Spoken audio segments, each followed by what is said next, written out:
Welcome back, and today what we're doing is we are talking about one of the recent banner units that I pulled a ton for, but only got one of, and that would be Diaochan.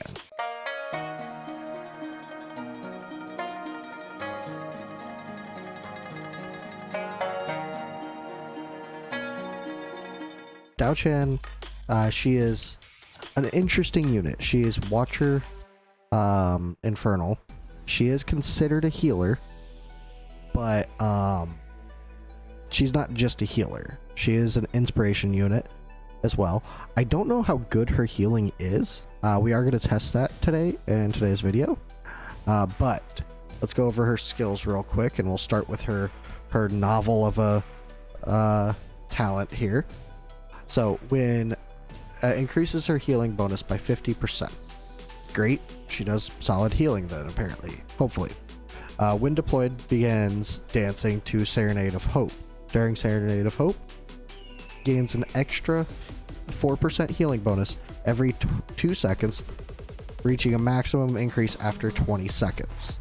So that's 10, so that's a 40% healing increase. Healing bonus. Awesome.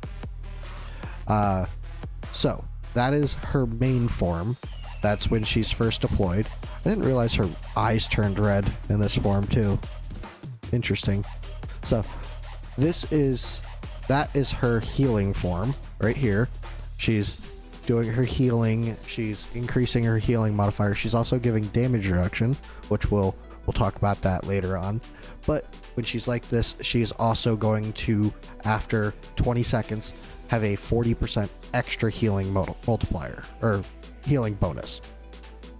So during this phase, Song of Sorrow, she increases attack by 2% every 2 seconds after reaching a maximum increase after 20 seconds. These effects are removed when switching stances. So this is, let's see, 20% extra attack. Solid. So her ultimate, which we'll start with, is a lot like Ingrid's ultimate. It's just a form swap. That's all it is. She goes from hope to sorrow and from sorrow to hope. The only reason you'll have to do this is when you're wanting to heal instead of buff, or buff instead of heal. That's not super important.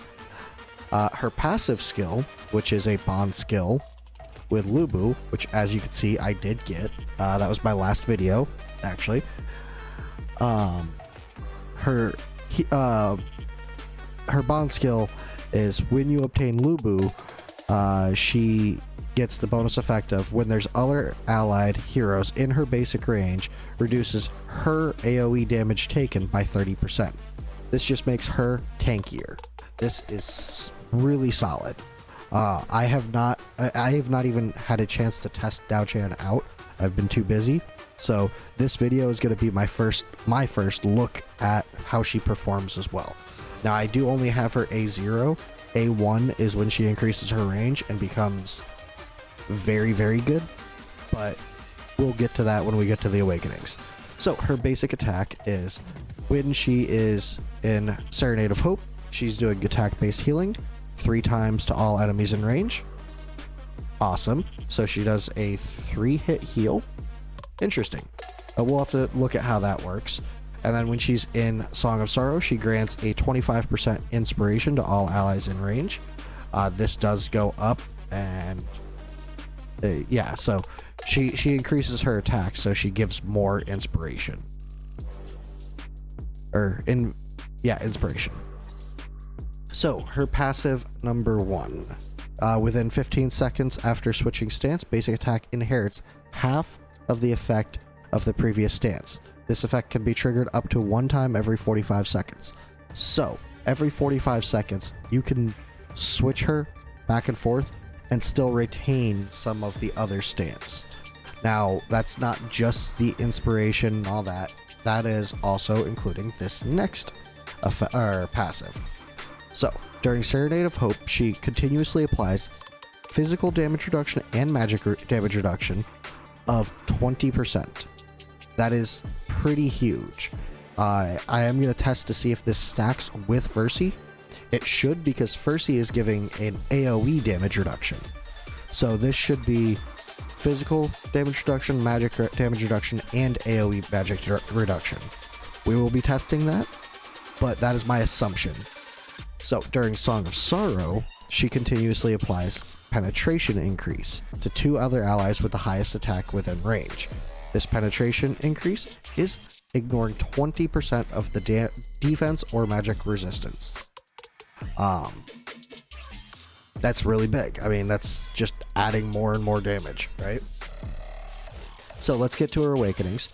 Her awakening 1, which I sadly do not have. I may reset Wukong to A1 and get this, because her A1 is much more important than Wukong's A2. If I had another Soul Stone, it'd be Wukong A3 all day long. But I don't. I only have the one in Wukong, so yeah. So this, when she increases her basic attack range, what this goes up to is it goes up to Aylin's range, which Aylin is Infernal. Aylin's range is this. So that is what her basic attack range goes to when she gets the awakening. That's huge. Now the thing is, I don't know. Well, it doesn't matter. Her ultimate doesn't provide anything, so the basic attack is the only thing. So, Awaken 2, 300 attack. That is huge for her because she's giving inspiration. A3, during Thorn Rose, increases damage reduction of Serenade of Hope by 5% and increases the number of targets affected by Song of Sorrow by 1. So this now gives 3 people that get the penetration increase instead of just 2. And this goes up to 25% damage reduction instead of just 20.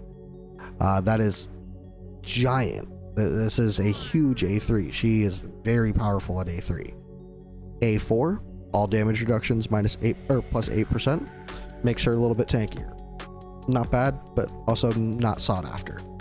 So then her A5, switching from Serenade of Hope, or switching to Serenade of Hope, heals all allies in range for 500%. That's giant. And then when she switches to Song of Sorrow, applies Rage Regen to allies in range. These effects can be triggered up to 1 time every 30 seconds. This Rage Regen is 2% per second.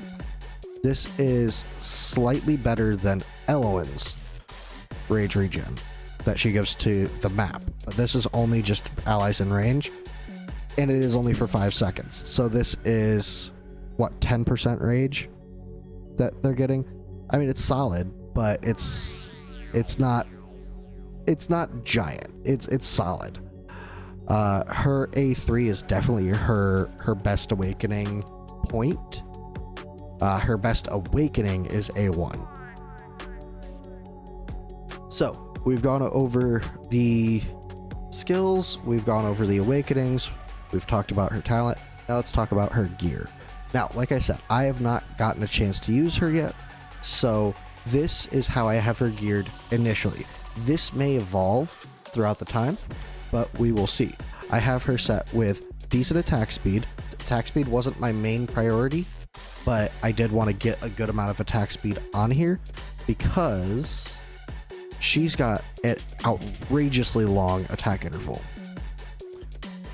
And during her Song or Serenade of Hope, she's doing healing.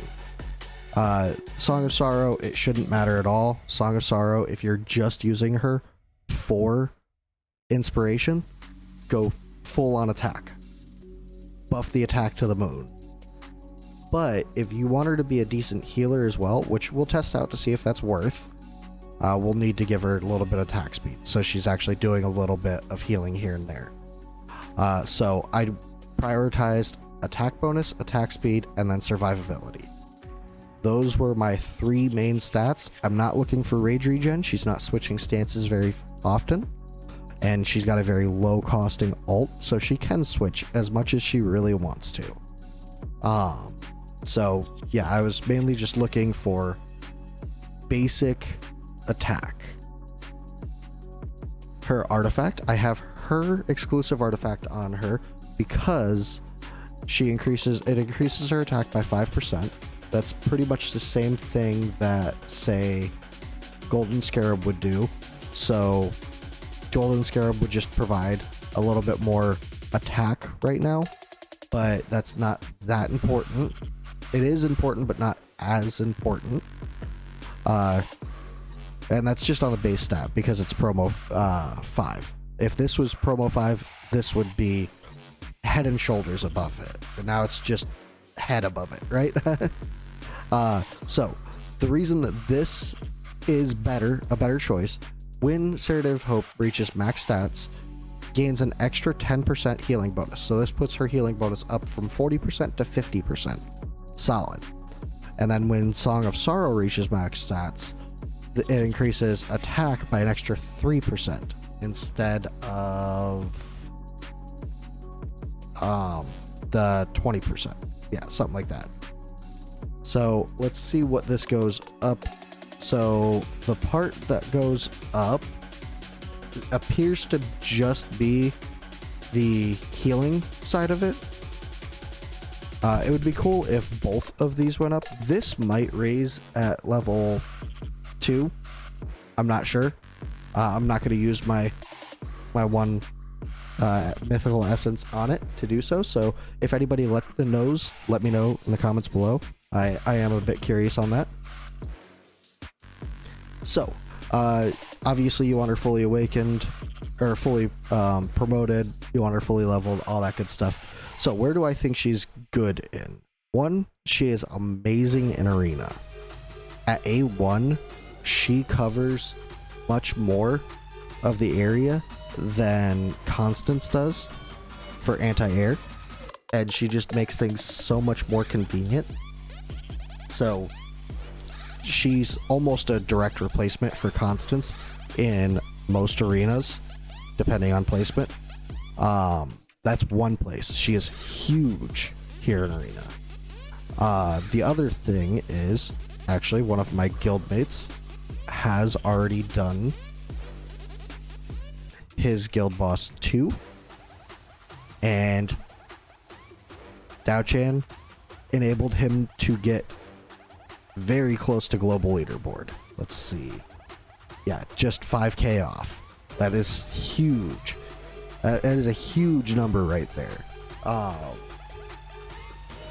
Yeah, so she's huge in Guild Boss 2. Let's check Guild Boss 1. I don't think anybody on... Okay. Tact is using him and her in Guild Boss 1 as well. I don't remember what his scores were before, but let's see. Anybody in the global leaderboard? I don't suspect to see anybody in the global leaderboard just because Wings of Grace is a thing, but I am curious. Let's scroll all the way down here towards the bottom. Dolores. Dolores. Ah, there's a Diaochan. So there's a Diaochan. A1, of course, because that's what you need her at. She's going to provide so much more at A1. But yeah, she's good in Guild Boss 1. Dolores, she's not a Dolores replacement in Guild Boss 1 because Dolores does do more inspiration. Hers is just more consistent. So, where else? The gear raids. Pretty much all the gear raids, in my opinion, she's going to be huge in. We can... Let's see, what team do I have set up here? Yeah, let's just do a 1-for-1 replacement. Come on in, Diaochan. In. She's a watcher. Let's see. Let's just quick equip. Yeah, that works. Quick equip you. Okay, that works. And quick equip you. Sure. Alright, cool.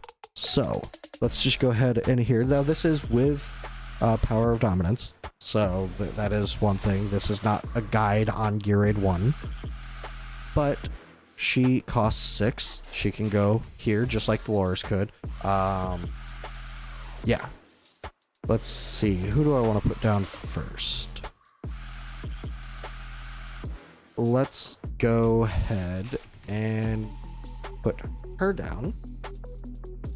And her down. Let's see how her healing is. We'll look at her healing first.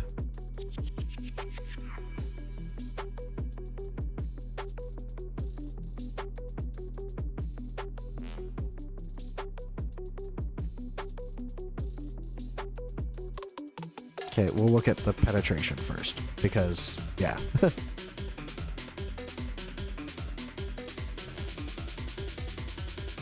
Alright. And it looks like this is going to go fairly smooth. Let's get... I shouldn't have put her down. In fact, I am going to pull her back up. Let's see. Let's see how her healing is. Okay, let's switch her over now. So, she is not healing very solid. Yeah, she could definitely use some work on the healing.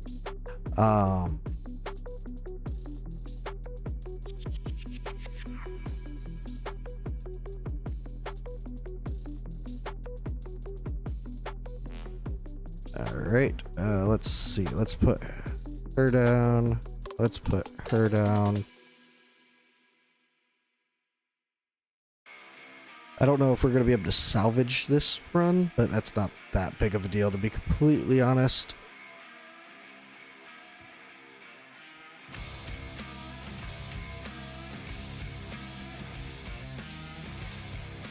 Mainly just wanted to see how things would go.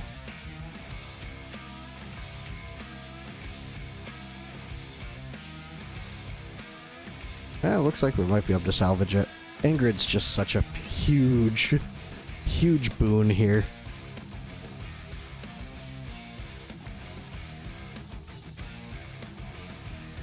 Alright, let's just go ahead and 2 times this. Next up, we'll put her down, because she can attack the boss from here.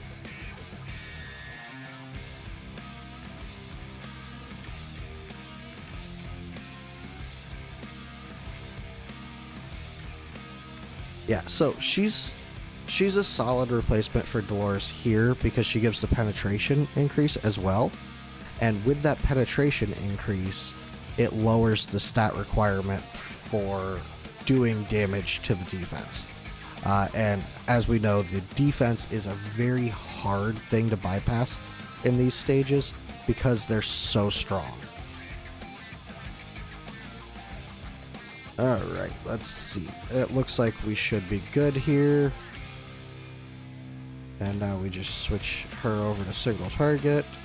And this is completed right here. Let's see. Does she auto switch? Awesome. She doesn't. She might auto switch if she's got people to heal in range. We'll test that out. So, solid. And nothing good there. Not a big deal. Alright, so let's do a little testing with her. Oh, she will be good in Gear Raid 2 if you use Dolores. She can be used in place of Dolores. She might even be able to be used in tandem with Fercy to tank through Guild Boss 2.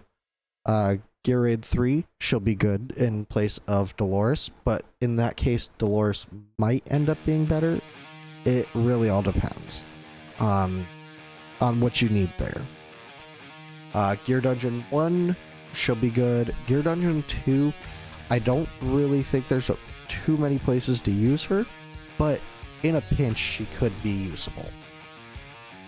Gear Dungeon 1, she might actually be better than Dolores because of normally where most people will put Dolores is, let's see.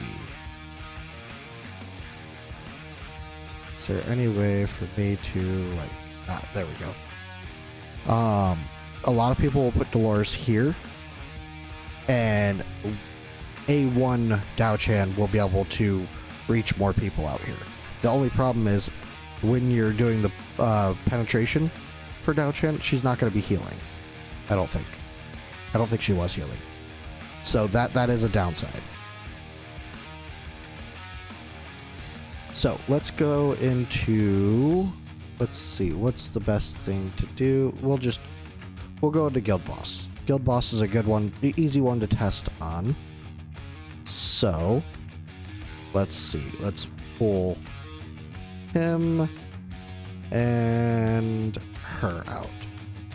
And the reason we're pulling two people out is because we're going to be testing this. Let's go ahead and... Fursey, Guild Boss 2, Fursey, Guild Boss 2, Fursey, Guild Boss 2. Where are you? There you are. There we go. Okay, so, let's just do a quick playtest. What we can do is, first we place her down. Well, first, let's go ahead and place Silas.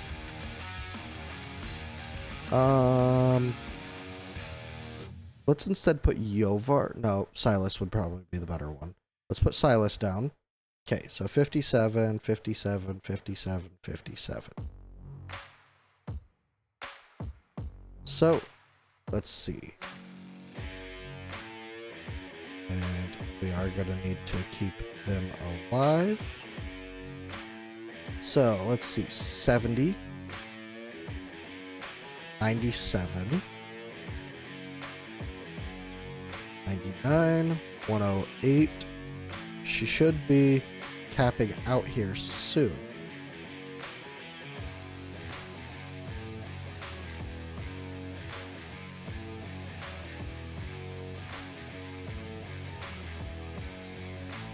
Okay, let's go ahead and alt him. See if we can knock this shield down.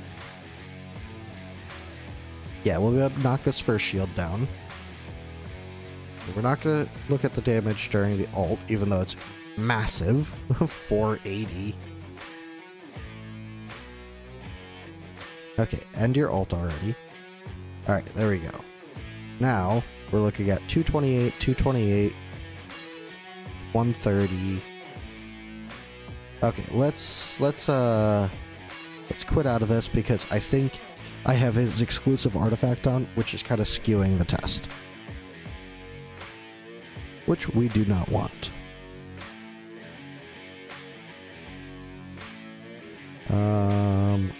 You there. Let's swap you into the Spirit Siphon. Because that will be the most consistent thing. Yeah. Alright, so now we'll do the playtest. We'll get a baseline.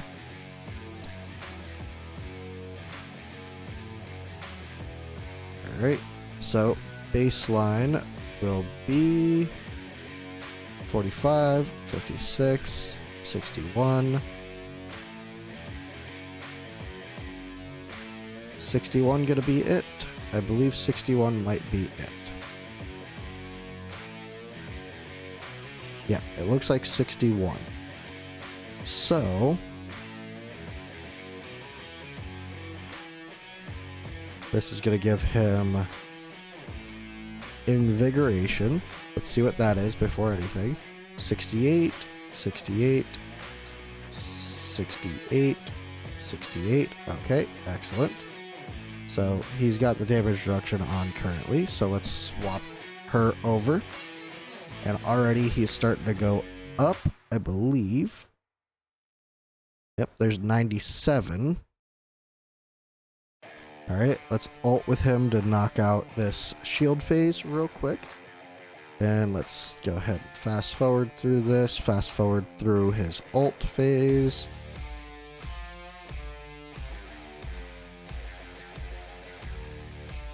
Alright, now let's see. We are now at 122. Is that going to be the cap? I believe it might be.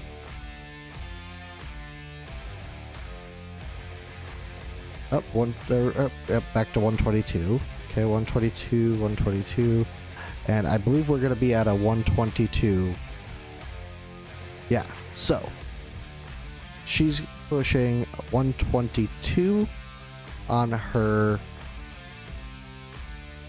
inspiration. So let's switch Dolores back in, see how much of a difference it makes. Because she's giving penetration and inspiration, where Dolores is only giving inspiration. Now, Dolores' inspiration is better, so it should be a higher number. And I didn't take anything off Dolores, so this isn't going to be a completely fair test. I'm not swapping gear and all that good stuff. So he'll also have an extra 2%. It's not going to be a 1-for-1 test. It's not all inclusive. So let's see.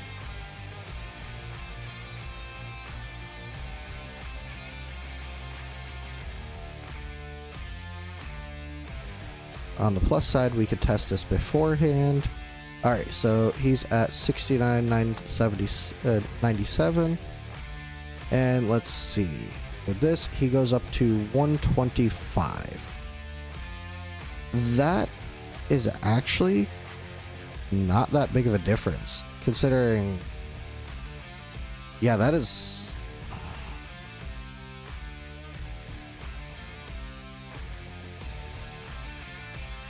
That is a little shocking. 3K difference a hit isn't that big of a deal, except for she'll always give it, right? I mean, that's pretty big. Diaochan might be going into my guild boss team. That's pretty crazy. And it's not like my Dolores is built bad. She's got 13k attack. And she's got Golden Scarab on. Yeah, I mean, that's pretty huge.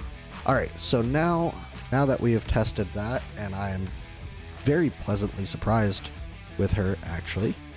Now let's test her damage reduction.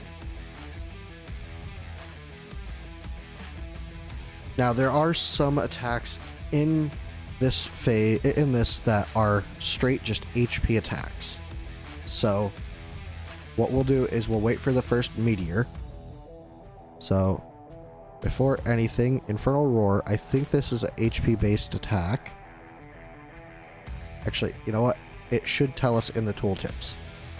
That'll be the easiest way to check. Check in the tooltips, and then we will go from there. So, let's see.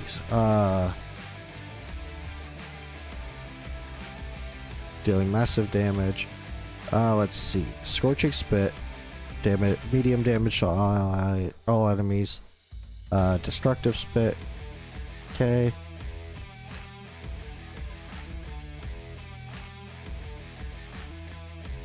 Okay, so it does not specify. Does it specify here? No. Okay, so we will just have to check it out.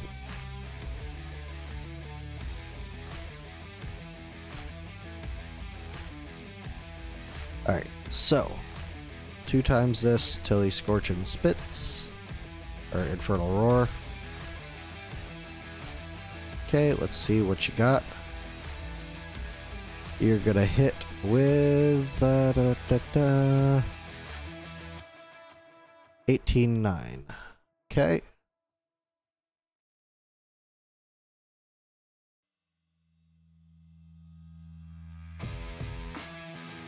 Meteorite Impact is gonna do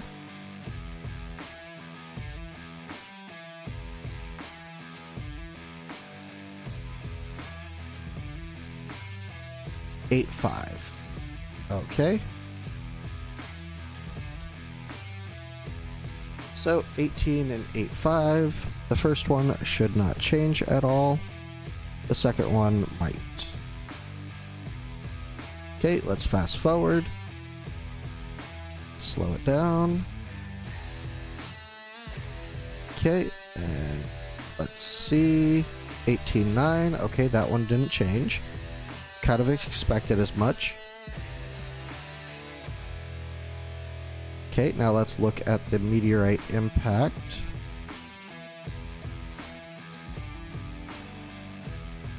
Meteorite impact does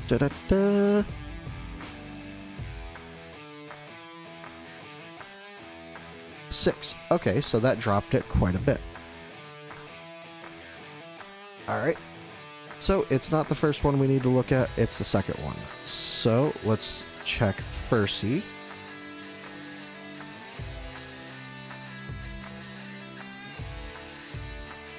Still gonna check this one just in case. And this is 18.9. Yeah, so that one doesn't get affected, but this one should.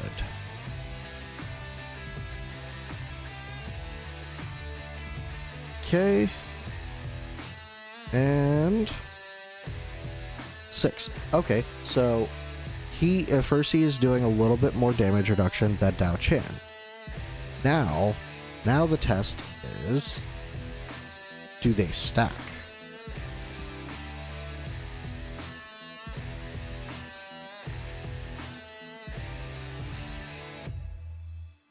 First one doesn't matter. And then this one. We're looking for 5-1. Yes, so they do stack. Those damage reductions stack, and that is huge for Guild Boss 2. That'll be a huge help over Constance. So if you're dying in the Death Saw phase and you don't really need the inspiration to get through that phase, just swap her, and she's going to be pretty big there. So, all in all, anywhere you need survivability, she's huge for. Anywhere you need extra damage, she's huge for. Yeah, so I can't think of a place where she won't be good. She's great in Arena. She'll be great in Void Rift if you need a Dolores type unit in Void Rift. I personally don't even use Dolores in Void Rift anymore, so that's kind of a null point for me. Both guild bosses she's going to be huge in. I could see her even being useful in Guild Wars. I'm not sure how her AI is in Guild Wars though, so that's a little iffy. But if she stays in the damage reduction phase, she could really help a really tanky team. That could be huge. Yeah, she's just all around a great unit, and I wish I could have pulled a second one of her with as many pulls as I did. I did so many pulls for her. Like, yeah, I was at like 14,000 before I did my pulls for her. I think I was at this crystal, and I did all of these pulls for her and only got one of her. It was a little depressing, but that will do it for this video. Let me know if you want to see her in use anywhere in particular. I will likely be streaming my Guild Boss 2 run tonight, and I plan on using her there. I plan on resetting Wukong, especially now, and upping her. The 300 attack for Wukong isn't as important as her range. I think she'll increase the damage that I can get done. So that will do it for this video. If, like I said, if you want to see anywhere else that you want me to use her in specific, definitely let me know in the comments below. Let me know where you're using her, if you went for her, if you got her. Everybody should have been able to get her if you went for her. She was a guaranteed 200. If you skipped her, let me know why. I'm curious on it. And yeah, definitely like, comment, subscribe, all that good stuff. It helps me out a ton, and I know I haven't been making a ton of videos as of recent. It's just been a very busy time. I will try and get back into the swing of things and get more videos out for you guys. I appreciate you guys watching, and I will see you guys in the next one.